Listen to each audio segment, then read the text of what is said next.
mostrarles y explicarles de grande manera los ejercicios de desarrollo principalmente que se presentaron en la prueba A, para que ustedes puedan tener conocimiento de qué es lo que se evaluaba, cómo se evaluaba, y si usted está disconforme con los puntajes que se le asignaron, tenga todos los fundamentos para poder discutir y corregir la evaluación, ¿ya?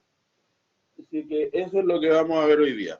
En general son 3 ejercicios rapiditos, así que por eso vamos a ir avanzando. Ya obviamente eran ejercicios aleatorios, así que hay ejercicios que probablemente usted no haya desarrollado, es lo más lógico, ¿ya? Uno de los primeros ejercicios decía, al incidir sobre una placa metálica una determinada cantidad de energía, se logrará la liberación de electrones desde la superficie del metal, ya, es decir, se logrará la ionización de los átomos metálicos. Esto nosotros lo habíamos visto, ¿cierto?, en clases como uno de los principios, y que hay un límite de energía umbral que se necesita para arrancar un electrón, ¿ya?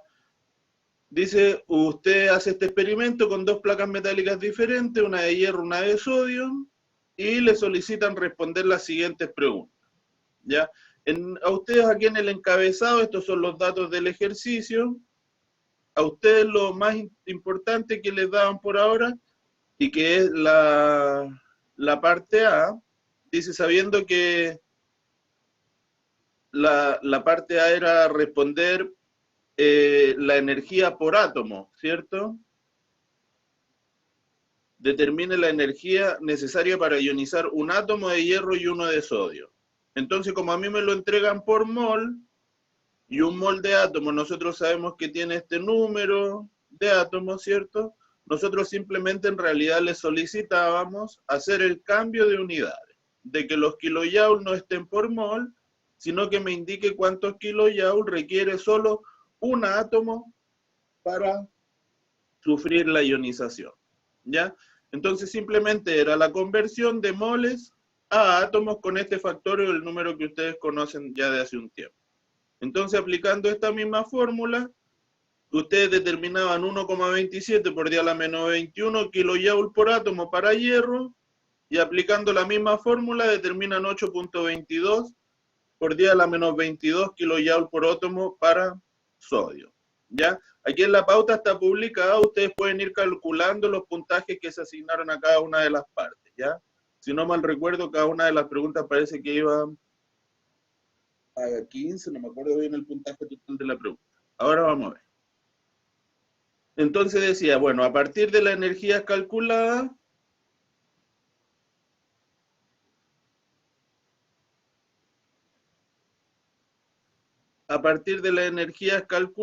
dice, determine la longitud de onda necesaria que debe tener la radiación electromagnética para lograr la ionización de cada metal, ¿ya?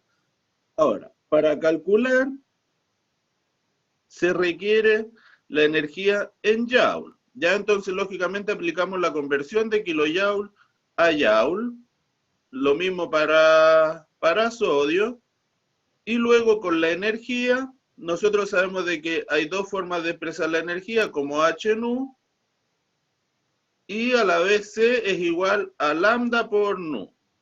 Entonces nosotros mezclando las 2 ecuaciones, despejando lambda, quedamos que es Hc partido en energía. Ya, entonces aplicando esa ecuación, nosotros despejamos, y lógicamente en el espectro electromagnético, aunque no es imperioso, podrían haber dejado este resultado porque no se exigía pasar a nanómetros, ¿cierto? Decía la longitud de onda, ahí podrían haberlo dejado, pero normalmente en el espectro visible se trabaja en nanómetros, ¿ya?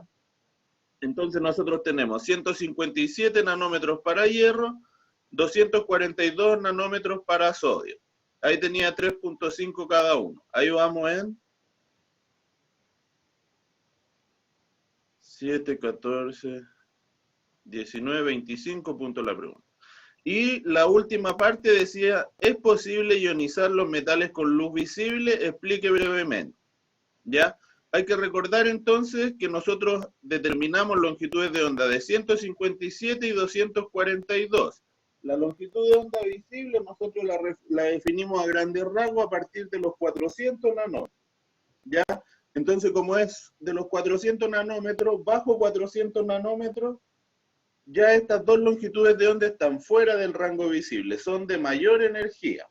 Ya entonces con la luz visible no es posible ionizar. Ya ahí está la descripción en general, que es lo que yo les estoy comentando. Y así de sencillito era la primera pregunta. Ya voy a revisar un poquito el chat.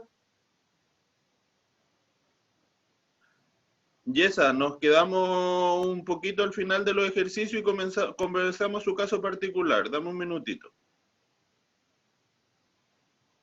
Se va a hacer esto mismo con el control 3 de la semana pasada. Sí, lógicamente la idea es que los ayudantes trabajen con ustedes y les dé la retroalimentación. Ya, así que eso, Nico, es algo que deberíamos estar trabajando. Ahora, como la prueba A es la evaluación principal y fuimos los docentes los que evaluamos y propusimos preguntas, nosotros los docentes somos los que debemos hacer la retroalimentación con ustedes. A los controles nosotros planteamos las preguntas, pero como son preguntas entre comillas un poco más sencillas, ahí se le da una pauta al ayudante para que él nos ayude en la corrección y el ayudante retroalimenta con usted. Ya en este caso, como es la A, lo estamos haciendo los docentes.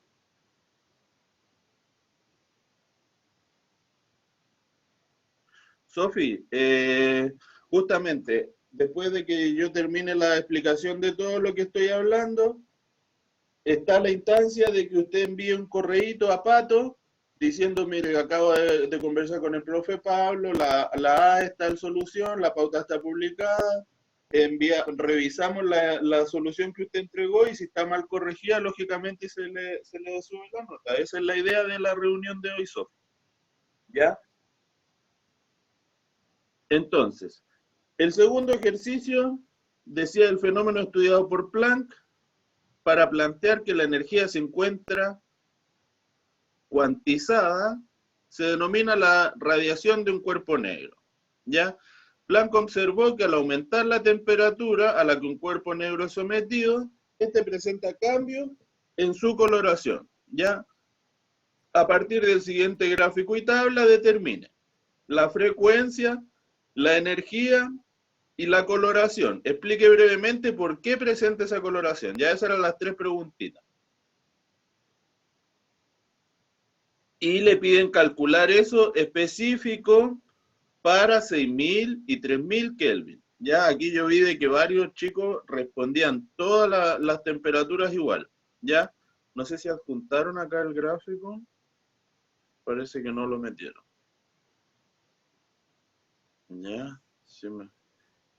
Luego lo vemos. Era un gráfico que era bastante sencillo, ¿cierto? Donde teníamos acá longitud de onda, una cierta intensidad, y había un set de curvas a diferentes temperaturas, ¿ya?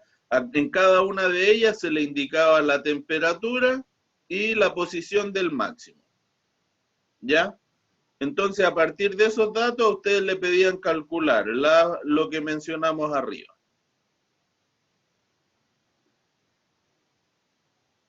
Entonces, partimos, dice la frecuencia, ¿ya? Para eso necesitamos la longitud de onda en metros. Este era el dato que le entregaban, 483 nanómetros. Con el factor lo pasamos a metros. Lo mismo para 3000 Kelvin.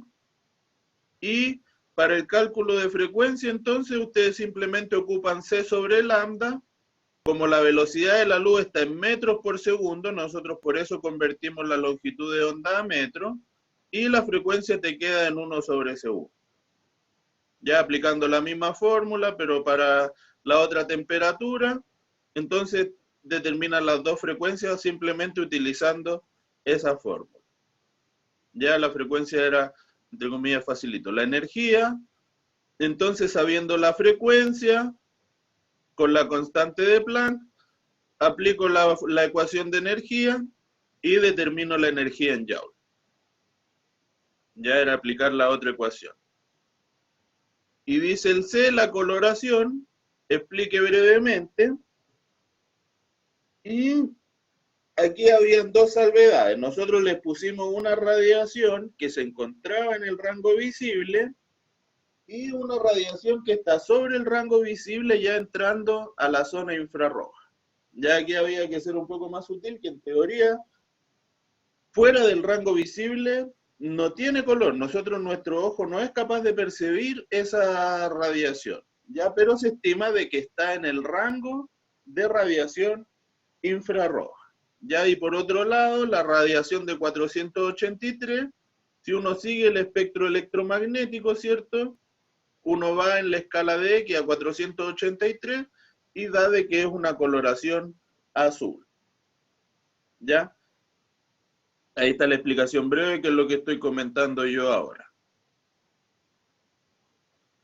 Y por último, es el único ejercicio que quedó de orbitales moleculares, los otros tuvieron un problemita en el traspaso de información al Canvas.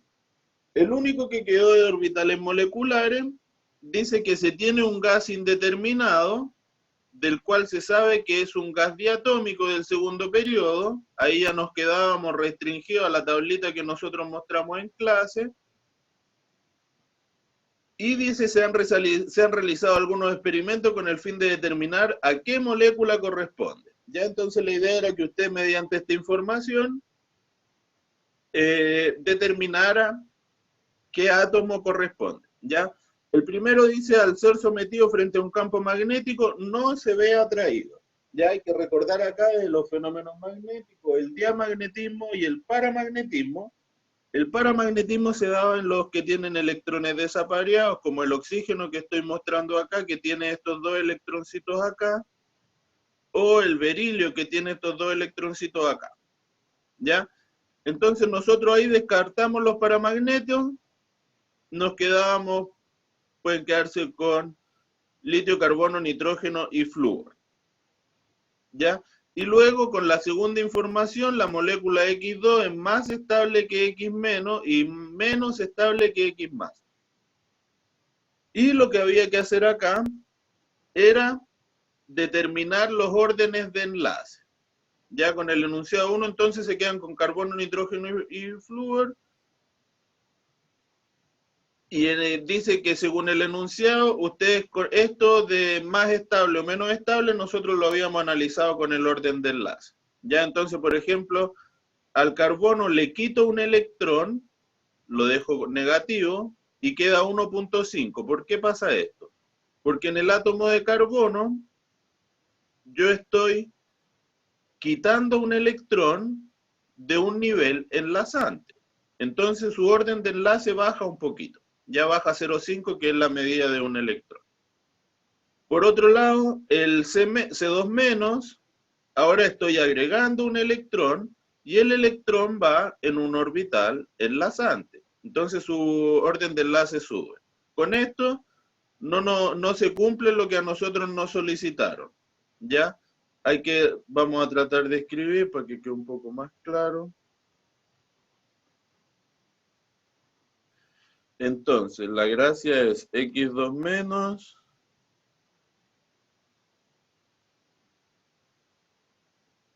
X2, X2+, así, ¿no? La molécula de X2 es más estable que X- y menos estable que X+, ¿ya? Ok.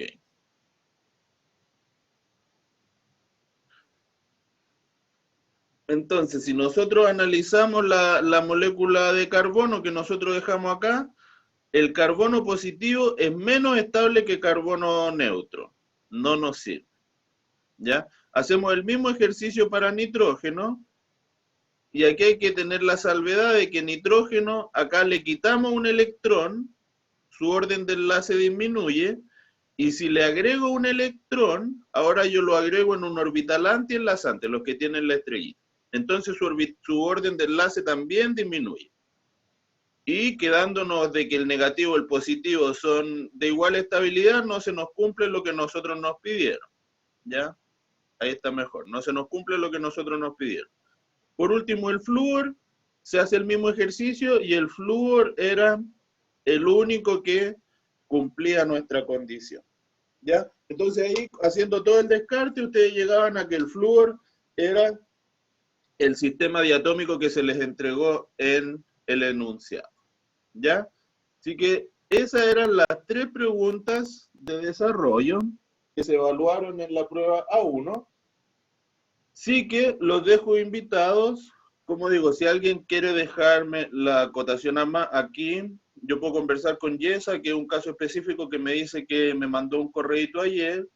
A la Sofi le invito, Patito nos pidió de que él se iba a hacer cargo de las correcciones y en su correo nos dice, déjame buscarlo para que sea textual, dice textual, a los estudiantes que aún persistan sus dudas y deseen una recorrección, lo hagan escribiendo a mi correo con la sección a la que pertenecen para poder analizarlo. ¿Ya?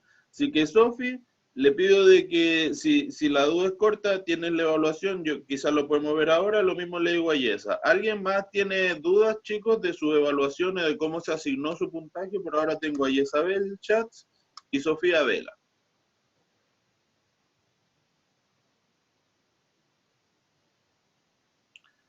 Ok, vale, ya son 3.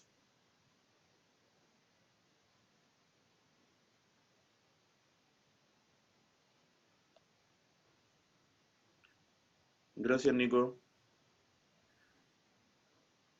Ya, chicos, entonces yo voy a dejar la grabación hasta acá, ya que la información docente queda hasta acá. Y como les digo, los dejo invitados a que las 3 chicas que tienen duda, tienen control. ¿Verdad? Tienen control a las 10, ¿no? Ya. Chicas, no tengo problema. Entonces las invito a que me envíen un correo a mí y a Pato, con copia a los dos, detallando cuál es la problemática para yo intentar ayudarles también. ¿Ya? Así que les invito a que nos hagan llegar todas sus dudas como siempre. Les deseo lo mejor en el control. Y la última indicación que nos dejó el coordinador es que en este caso la prueba, el ejercicio de desarrollo lo deben subir a cursos en la parte de tarea. ¿Ya? No, Isabel, al profe Patricio Cancino, que es el profesor coordinador del curso. Y yo que estoy a cargo de la primera parte de la sección para que yo esté de testigo. Ya, Patricio Cancino es el coordinador del curso, la primera parte, que es lo que estamos viendo, la A1, la vi yo, probablemente pase lo mismo, pero con el profe Pedro en la A2. ¿Ya? Así que bueno, chicos, terminamos a tiempo. Les deseo un buen control, que les vaya bien y nos mantenemos en contacto. Bueno, que tengan un buen día.